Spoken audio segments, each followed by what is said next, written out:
Almost half of all dementia cases can be prevented. A huge share of the risk comes from things you are doing or failing to do right now, and you have far more control over it than anyone has ever told you. That number comes straight from the Lancet Commission, one of the most respected names in medicine. In their 2024 report, they put it at around 45%. 45% of dementia risk sitting in your own two hands. I have spent 15 years in internal medicine, and the patients who reach 85 still sharp, still telling their own stories, still knowing every grandchild's name, they are almost never just lucky. They did a few small, ordinary things starting years before anyone was worried. Here's the part nobody has the time to tell you in a 12-minute appointment. By the time a person forgets their daughter's name, the disease has usually been building for 20, sometimes 30 years, quietly, while they still felt completely fine. The damage starts early, and so does the window to stop it. And that window is open for you today. So, in the next few minutes, I'm going to give you 5 things you can start doing this afternoon to protect your brain and push your risk down. 5 specific, doable things. Number 4 is the one most people get completely backwards, and stay till the end because there is a 6th, a single, ordinary device that research links to a real drop in dementia risk. And almost no one thinks of it as protecting their brain at all. One quick thing before we start, because it matters for everything that follows. If you are in your 60s, or you can feel 60 coming, and what you truly want is to live longer, stronger, and healthier, with a mind that stays clear and stays yours for the rest of your life, then listen for a second. I took everything I tell my own patients and put it into one simple plan. It has already helped thousands of people feel sharper, steadier, and more in control of their health after 60. The link is on your screen right now. You do not need to write anything down. Just go take a look once we are finished here. Now, before I give you the 5 things, you have to understand one idea about how dementia actually begins. Because once you see it, every one of these 5 steps stops feeling like a chore and starts feeling like something worth doing tonight. Let me clear up the biggest myth first. Most people picture dementia as something that arrives all at once in your 80s. One day you are fine, and the next, the memory is going. That is not how it works, and believing it is what costs people the chance to do anything about it. The changes inside the brain actually begin in your 40s and 50s, decades before the first symptom. 2 proteins are at the center of the most common form, Alzheimer's disease. The first is amyloid, a sticky protein that builds up in clumps between your brain cells like plaque, gumming up the spaces. The second is tau, a protein that normally holds the internal scaffolding of a brain cell together. But in disease, it twists and tangles, and the cell starts to die. These changes accumulate silently for years, and here is what keeps that process moving. 3 things mostly. Poor blood flow to the brain, so the cells are starved of oxygen and fuel. Chronic inflammation, which is your immune system, stuck in the on position quietly damaging tissue. And high blood sugar, which is toxic to delicate brain cells over time. Almost everything I'm about to give you works by hitting one of those 3 levers. Better blood flow, less inflammation, steadier blood sugar. There is one more idea you need, and it is the hopeful one. It is called cognitive reserve. Cognitive reserve is your brain's savings account. People who build a richer, more connected brain over their life have more backup, more spare wiring, so that when some damage does occur, they can lose a few connections and keep functioning normally for far longer. You can keep adding to that account at any age, even at 70, even at 80. So that is the goal. Protect the blood flow, calm the inflammation, steady the blood sugar, and keep building your reserve. 5 things do exactly that, so let's get into them. Number 1 is your plate, because food is the single biggest daily lever you have, and you pull it 3 times a day, whether you think about it or not. I am not going to hand you a rigid diet you will quit by Sunday. There is actually a specific way of eating built for this exact purpose. It is called the MIND diet, developed by researchers at Rush University in Chicago, and published back in 2015. They followed hundreds of older adults for years, and the people who stuck to it most closely had a rate of Alzheimer's roughly 53% lower than the people who did not. Even people who followed it just moderately well came out around 35% lower. That is a stunning result for something as simple as food. What it looks like on the plate is mostly plants, lots of leafy greens, and this is the strongest single finding in the whole diet. Spinach, kale, collards, romaine. 1 serving a day every day was tied to a brain that aged like it was years younger. Then berries, especially blueberries and strawberries, the only fruit the diet specifically calls out because of compounds in them called flavonoids that fight inflammation in the brain. Beans, nuts, whole grains, fish once a week for the omega-3 fats your brain is literally built from, and olive oil as your main fat. This works because of those same 3 levers. The fiber in those plants steadies your blood sugar, so you are not spiking and crashing all day. The healthy fats in the olive oil keep your blood vessels flexible, which protects blood flow to the brain, and the colorful plant compounds bring down inflammation. It hits all 3 at once. That is why it beats any single miracle food, and the cost of ignoring it is real. The standard Western plate, heavy in red meat, fried food, sugar, and processed snacks, does the exact opposite on all three levers. It spikes your sugar, it inflames your vessels, and it stiffens your arteries, including the tiny ones feeding your brain. Every meal is a vote. You are either feeding the reserve or feeding the disease. So you do not need to be perfect. You need leafy greens most days, berries a few times a week, and olive oil instead of butter. Start there.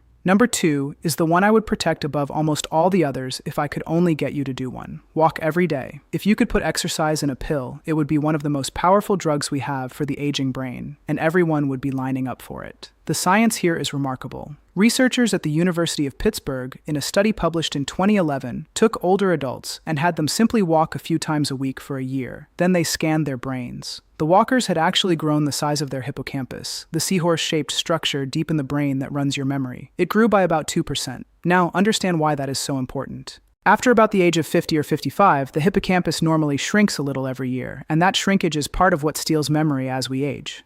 These people reversed it. They turned the clock back 1 to 2 years on the most important memory structure in their head just by walking. The mechanism is simple. When you walk, your muscles release a protein, and your brain releases one too, called BDNF, brain-derived neurotrophic factor. The plainest way to say it is that BDNF is fertilizer for brain cells. It helps you grow new ones and keep the connections between them strong. Exercise is the most reliable way known to raise it.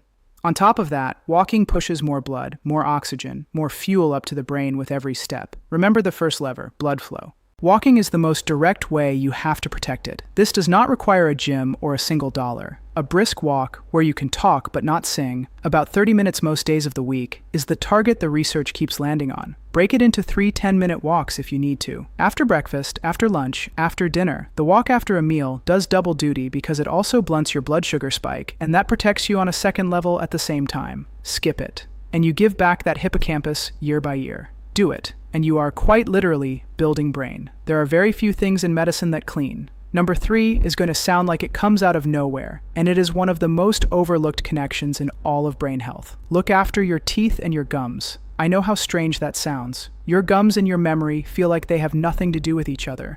Stay with me, because the science here is genuinely startling. There is a specific bacterium that lives in diseased, inflamed gums. Its name is Porphyromonas gingivalis, the main driver of gum disease. In 2019, researchers published a study in the journal Science Advances, where they examined the brains of people who had died with Alzheimer's. And they found that bacterium, the gum disease bacterium, in the brain tissue itself, the bacterium that lives in your mouth, sitting up in the brain.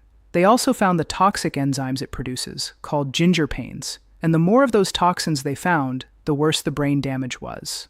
The mechanism matters here because I never want you to just take my word for it. When your gums are chronically infected and bleeding, that is an open door directly into your bloodstream several times a day, every time you chew or brush. Bacteria and the inflammatory signals they trigger get into circulation, travel through the body, and reach the brain, where they appear to drive the very inflammation that feeds Alzheimer's. Come back to the second lever, inflammation. Gum disease is a quiet, constant source of it, running for years, and most people have no idea their mouth is involved at all. This is honestly good news, though, because it is so fixable, and it costs almost nothing. Brush twice a day, and this is the part most people skip. Floss once a day, every day, because the brush does not reach where this bacterium lives, down between the teeth and under the gum line. See a dentist or a hygienist for a cleaning twice a year if you possibly can. If your gums bleed when you brush, that is not normal, and it is not something to shrug off. That is active inflammation, an open door, and it is worth taking seriously. A clean, healthy mouth is one of the cheapest, most underrated pieces of brain protection you will ever find. Tonight, when you brush, pick up the floss, too. Real quick, while we are right in the middle of this, if even one of these has already connected a dot for you that no one ever explained, do me a small favor. Hit subscribe, give this video a like, and leave a comment telling me your age. I read them, and the age of the people watching genuinely shapes which topics I cover next. That is it. Back to it. Number 4. This is the one I told you most people get completely backwards, and I mean that. People treat this last as the nice to have, the thing you get to after the real health stuff. The science says it belongs right near the top, staying socially connected. The Lancet Commission, the same group from the start of this video, lists social isolation as one of the major modifiable risk factors for dementia. And the long-running Framingham Heart Study, which has tracked people for generations, has found that loneliness and isolation in older adults are tied to faster cognitive decline and measurably higher dementia risk. Some of the research puts the effect of chronic isolation in the same league as other major risk factors we take far more seriously, and talking to people protects your brain for a concrete reason. Go back to cognitive reserve, your brain savings account. A real conversation is one of the most demanding things your brain ever does. You are reading a face, tracking tone, remembering what was said a minute ago, holding your own thoughts, choosing your words, all in real time. It lights up more of your brain at once than almost any puzzle or app ever could. Every genuine conversation is a deposit into the reserve. Isolation is a slow withdrawal. And there is a harder edge to this. When someone becomes isolated, two of the other levers often quietly collapse at the same time. The person who stops seeing people usually stops moving as much and starts eating worse, alone.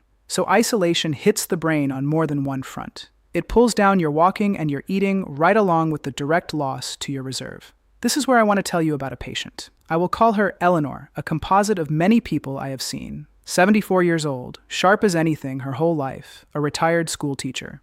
Then her husband passed. The invitations slowed down. She stopped going to her church group because it felt strange going alone. Within a couple of years, her family noticed she was repeating herself, losing the thread. Everyone assumed it was grief or just age. Some of it was something more, and a real part of it traced straight back to a brain that had gone quiet because the world around it had gone quiet. So this counts as medicine. A standing phone call with your sister, a weekly card game, volunteering, the grandchildren, a class. Whatever gets you in a room in a real back and forth with another human being on a regular basis. Put it in your calendar the way you would a prescription, because that is exactly what it is. Number 5 ties this whole video together because it sits on every lever at once. Protect yourself from type 2 diabetes and from the high blood sugar that comes before it. Let me give you the finding that should make everyone pay attention. The Rotterdam study, a large, long-running study out of the Netherlands, published in the journal Neurology back in 1999, found that people with type 2 diabetes had roughly double the risk of developing dementia compared to people without it. Double. And the link is so strong and so much about insulin and sugar handling that some researchers have started informally calling Alzheimer's disease type 3 diabetes.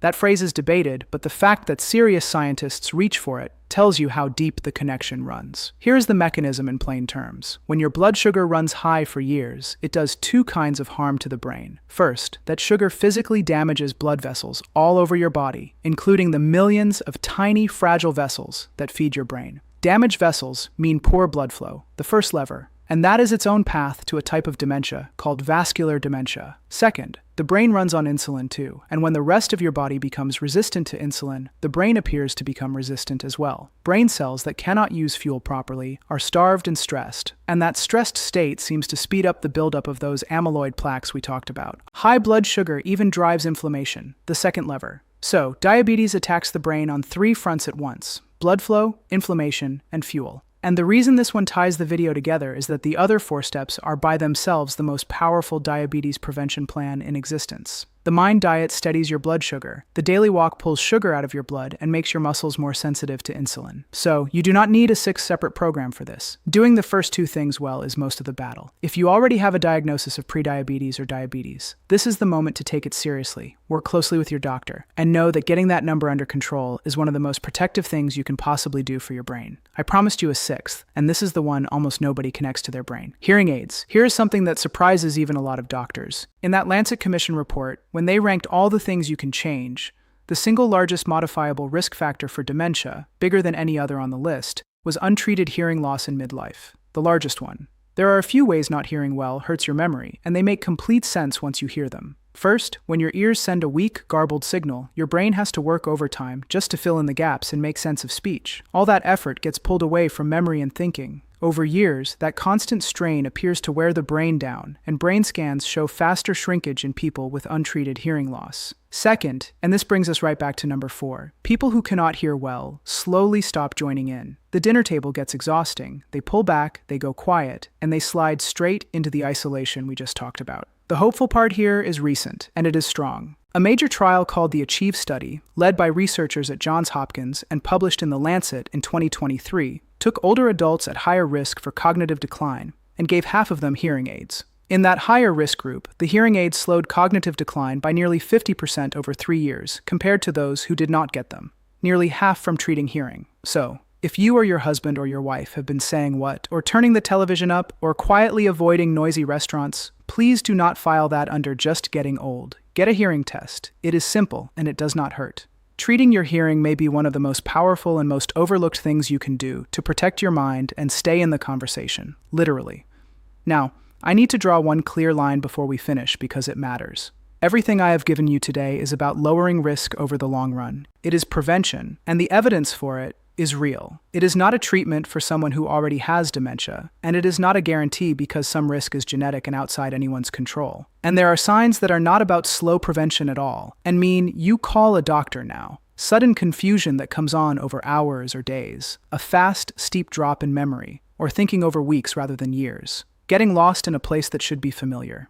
Big changes in personality or behavior. Those can point to something treatable, an infection, a medication problem, a thyroid issue, a vitamin deficiency, and some of those are completely reversible if caught.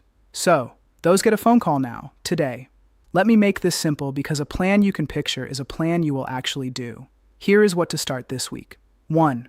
At your next meal, put a serving of leafy greens on the plate and swap your butter for olive oil. Keep berries in the freezer so they are always there. 2.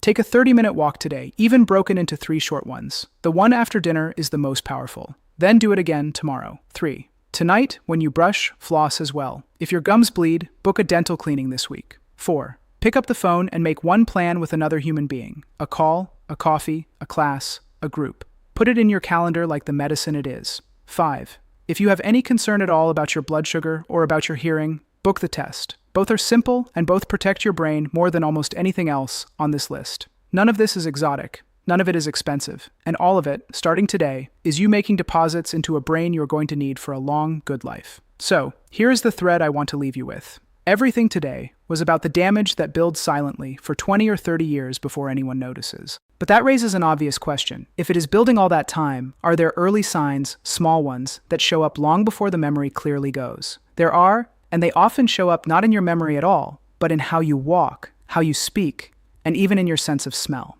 In my next video, I am going to walk you through the earliest warning signs of dementia, the subtle ones that appear years ahead, so you know exactly what to watch for in yourself and in the people you love. Subscribe so it lands in front of you, and I will see you in that one.